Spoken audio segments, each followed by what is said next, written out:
Chapter 6. To weigh or not to weigh. In keeping with my obsession with making lists and documenting my progress, I knew I wanted to keep an accurate record of my weight. Many people say not to pay attention to the pounds, but to pay attention to your clothes. They say you might not lose weight, but you will lose inches. That may be true, but I needed something more concrete to show me I was making progress between pant sizes. We had an old set of bathroom scales that I hadn't stepped on in years, simply because I was afraid of what they would read. And I knew that this kind of scale was not as accurate as I wanted it to be.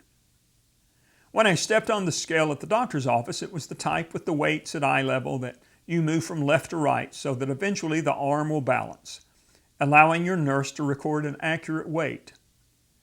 I suspected that was what I needed. So I went online and started looking for that type of scale.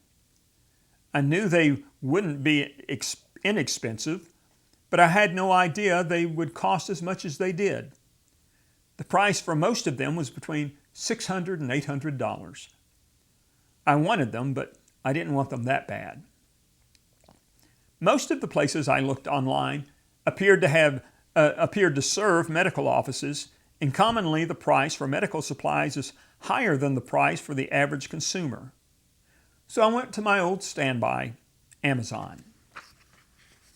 I discovered that, in fact, Amazon did sell this type of scale, and their price was less than $200.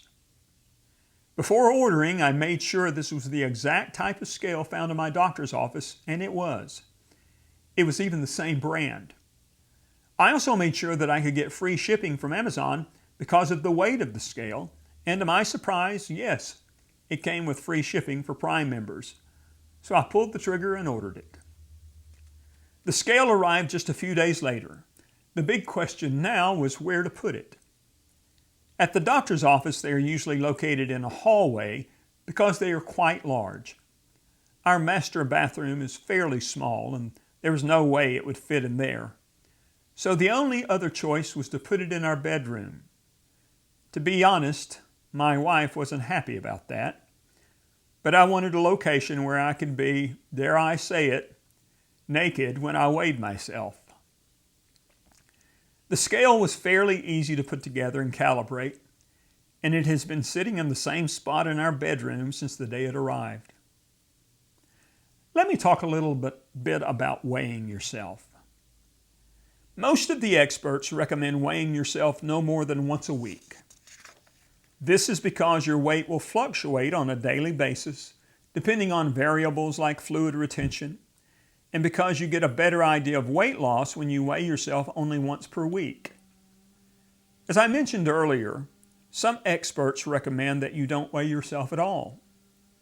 However, at one point in my career, I was the co-producer of a television show hosted by a physician.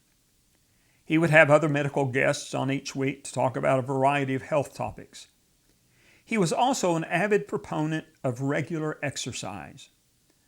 I'll never forget what he told me once about getting on the scale. He said something to the effect of, "I weigh myself every day, and if I gain a pound, I work the next day to lose that pound." Well, I took those words to heart and decided I would weigh myself at the same time every day, but I would only record my weight once a week. Over the first few months, I tried to weigh in at different times, but I soon discovered the optimum time of day for me to get on the scales. As you can probably tell by now, I am a creature of habit. I get out of bed every morning around 5 or 5:30 a.m.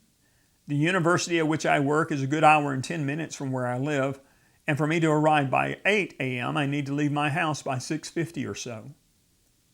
My morning routine consists of me getting 1 cup of coffee and going to my home office to check email and news headlines and to make my to-do list for the day.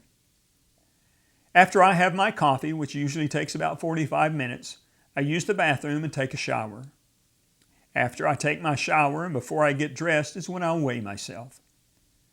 When I first decided on this, I figured that by weighing myself before I had eaten anything, and at the same time of day without any clothes on, I would be as accurate as possible.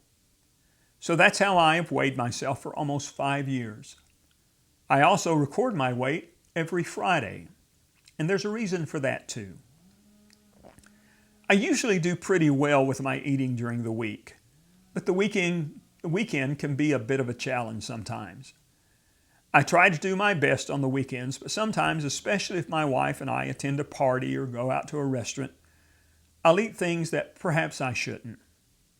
So if I record my weight on Friday, I've had the prior week to stay diligent and should be at my lowest weight for the week on that day.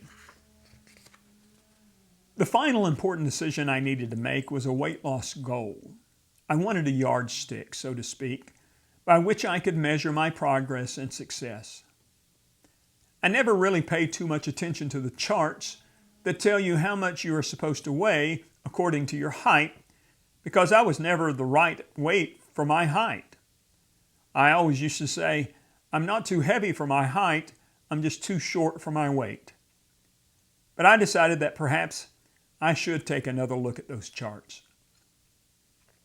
What I discovered was that there was very little agreement in the healthcare profession as to what one should weigh based on their height, and that this number can change depending on factors like fat or muscle mass. For the record, I am 5 feet 10 inches tall. According to some of the charts, I should weigh no more than 155 and no less than 135 pounds. Yet other charts said I should weigh between 170 and 200.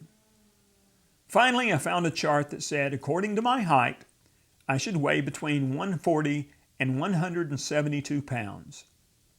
So I decided that my goal weight would be 172 pounds. That would be a weight loss of 120 pounds from when I started at 292 pounds. I wasn't sure whether this was a realistic goal or not, but it gave me something to work toward.